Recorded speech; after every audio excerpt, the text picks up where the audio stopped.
દેવભૂમિ દ્વારકા જિલ્લાના વાતાવરણમાં જોવા મળી રહ્યો છે પલટો। કલ્યાણપુર પંથકમાં કમોસમી વરસાદ વરસ્યો। દ્વારકામાં ગાજવીજ સાથે કમોસમી આફત જોવા મળી રહી છે।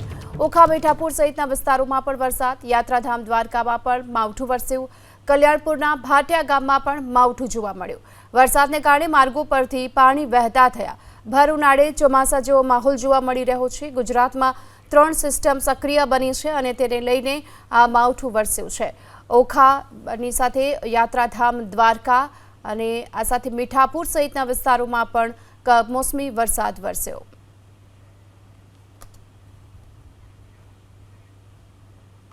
વધુ વિગતો મેળવીએ સંવાદદાતા રાજુ રૂપારેલી આપણી સાથે જોડાઈ ચૂક્યા છે। રાજુ, કયા કયા વિસ્તારોમાં વરસાદ અને અત્યારે શું સ્થિતિ જોવા મળી રહી છે કે લોકોને અને ખેડૂતોને કેટલી હાલાકી?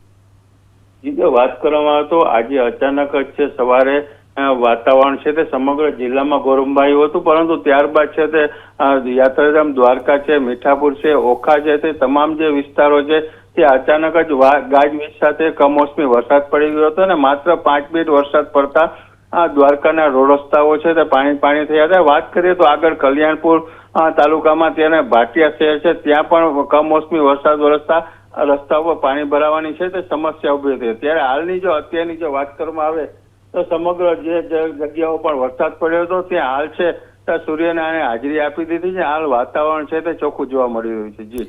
જી આભાર આ માહિતી માટે। કચ્છ જિલ્લામાં ફરી ખાબકી આકાશી બરબાદી। ભુજના ખાવડા તાલુકામાં બરબાદીનો વરસાદ વરસ્યો। આકાશી બરબાદીએ ફરી એક વખત ખેડૂતોની ચિંતા વધારી છે। તો કચ્છમાં ફરી એક વખત હાલ આકાશી બરબાદી જોવા મળી રહી છે। વરસાદના કારણે હવે ખેડૂતોની ચિંતા વધી છે। આ કમોસમી વરસાદ સતત વધી રહ્યો છે અને ભુજના ખાવડા તાલુકામાં અત્યારે વરસાદની શરૂઆત થઈ છે। કમોસમી વરસાદને લઈ ખેડૂતોના પાક પર હાલ પાક અત્યારે જોખમમાં છે અને આ સાથે જ ખેડૂતોમાં પણ ભીતિ જોવા મળી રહી છે। તો ખાવડા તાલુકામાં કમોસમી વરસાદની શરૂઆત થઈ છે અને વરસાદ એટલો વરસ્યો છે કે રોડ રસ્તા પર પાણી જોવા મળી રહ્યું છે। આજે વહેલી સવારથી વાતાવરણમાં પલટો હતો અને ત્યારબાદ વરસાદની શરૂઆત થઈ છે। તો કચ્છમાં ફરી એક વખત હાલ આકાશી બરબાદી જોવા મળી રહી છે। વરસાદના કારણે હવે ખેડૂતોની ચિંતા વધી છે। આ કમોસમી વરસાદ સતત વધી રહ્યો છે અને ભુજના ખાવડા તાલુકામાં અત્યારે વરસાદની શરૂઆત થઈ છે। કમોસમી વરસાદને લઈ ખેડૂતોના પાક પર હાલ પાક અત્યારે જોખમમાં છે અને આ સાથે જ ખેડૂતોમાં પણ ભીતિ જોવા મળી રહી છે। તો ખાવડા તાલુકામાં કમોસમી વરસાદની શરૂઆત થઈ છે અને વરસાદ એટલો વરસ્યો છે કે રોડ રસ્તા પર પાણી જોવા મળી રહ્યું છે। આજે વહેલી સવારથી વાતાવરણમાં પલટો હતો અને ત્યારબાદ વરસાદની શરૂઆત થઈ છે। આ તરફ પોરબંદરના વાતાવરણમાં પણ જોવા મળી રહ્યો છે પલટો। પોરબંદર શહેરની સાથોસાથ આસપાસના વિસ્તારોમાં પણ કમોસમી વરસાદ વરસ્યો। બરડા પંથકમાં હળવા વરસાદી ઝાપટા પડ્યા। માવઠાના કારણે પોરબંદર જિલ્લાના ખેડૂતો ચિંતિત જોવા મળી રહ્યા છે। પોરબંદરના બરડા પંથકમાં વાદળછાયું વાતાવરણ જોવા મળ્યું અને ત્યારબાદ વરસાદી ઝાપટા વરસ્યા। માવઠાને લઈ પોરબંદર જિલ્લાના ખેડૂતોમાં અત્યારે હાલ ભીતિ જોવા મળી રહી છે। આજે વહેલી સવારથી જ વાતાવરણમાં પલટો જોવા મળી રહ્યો છે। આ તરફ પોરબંદરના વાતાવરણમાં પણ જોવા મળી રહ્યો છે પલટો। પોરબંદર શહેરની સાથોસાથ આસપાસના વિસ્તારોમાં પણ કમોસમી વરસાદ વરસ્યો। બરડા પંથકમાં હળવા વરસાદી ઝાપટા પડ્યા। માવઠાના કારણે પોરબંદર જિલ્લાના ખેડૂતો ચિંતિત જોવા મળી રહ્યા છે। પોરબંદરના બરડા પંથકમાં વાદળછાયું વાતાવરણ જોવા મળ્યું અને ત્યારબાદ વરસાદી ઝાપટા વરસ્યા। માવઠાને લઈ પોરબંદર જિલ્લાના ખેડૂતોમાં અત્યારે હાલ ભીતિ જોવા મળી રહી છે। આજે વહેલી સવારથી જ વાતાવરણમાં પલટો જોવા મળી રહ્યો છે। તો રાજ્યમાં ગાજવીજ સાથે તોફાની વરસાદની આગાહી કરી છે હવામાન વિભાગે।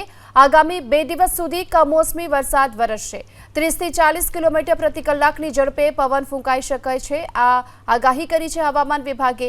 2 સાયક્લોનિક સર્ક્યુલેશનની સિસ્ટમની સાથે વેસ્ટર્ન ડિસ્ટર્બન્સ અને વરસાદી ટ્રફ એટલે કે કુલ 4 જેટલી સિસ્ટમ સક્રિય બની છે અને તેના કારણે જ આ આગાહી કરવામાં આવી છે। અને તેની સાથે આજની જો વાત કરવામાં આવે તો કચ્છ જિલ્લા, બનાસકાંઠા અને પાટણમાં માવઠાની શક્યતા વ્યક્ત કરવામાં આવી છે। તેની સાથોસાથ સાબરકાંઠા, મહેસાણા, દ્વારકા, રાજકોટ, જામનગર અને પોરબંદરમાં પણ કમોસમી વરસાદની આગાહી છે।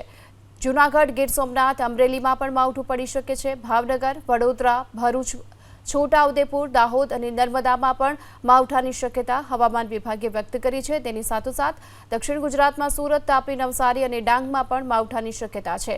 જો કે આજે અમદાવાદમાં વાદળછાયું વાતાવરણ રહેવાની પણ શક્યતા હવામાન વિભાગે વ્યક્ત કરી। कास्ट है 2 से लेकर 8 अप्रैल तक।